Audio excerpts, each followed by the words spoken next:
Hala da, bainat hemen gaude Ana Bizanekin, bera senidea da, eta beste senide askorekin batera manifestazio burua batu da. Kaixo, Ana.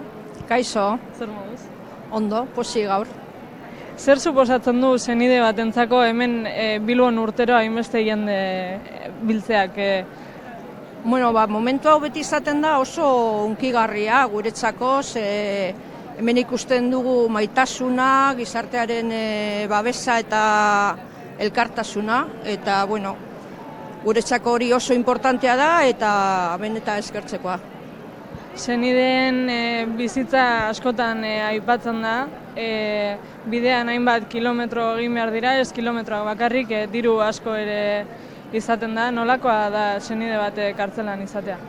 Bueno, nire senidea ez dago kartzelan, baina lagunak ditu kartzelan, eta lagunak senidea bebai astero bidaiatu behar direnak, eta ez da erreza, ez da bat ere erreza egotea hor, senideak izateagatik kondenatu gaituzte, horren beste kilometro egiteagatik, umeekin, gurasoak ja bebai adin batekoa, eta bueno, ez da bat ere, gogorra da, batzutan beti izaten dugu ondo gaudela, eta ondo gaude eta gogor, baina bizitza hori gogorra da.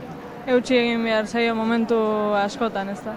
Bai, nik eskatuko nuke salbuespen egoera hau eta mendekoa benetan bertan bera ustea, eta hori eskatuko nuke, ez dakite lortuko dugun, baina hor jarraituko dugu. 574 ohe hutsez, baina 248 oraindik. Baina oraindik azkena etorri arte gu hor egongo gara, beti, haiekin. Eta, bueno, hemen gaude momentu batetik bestera manifestazioa hasiko da. Aurten Asun Lasa eta Rosa Rodero izango dira ekitaldi nagusian.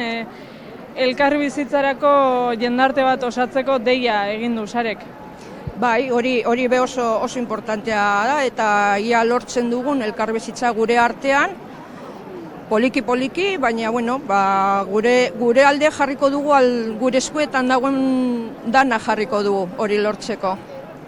Eta beti esaten da beste urte batez batu garela Bilbon, ea beste urte bat gehiago ez den pasatu behar. Bai, hori da, ia hau azkena den.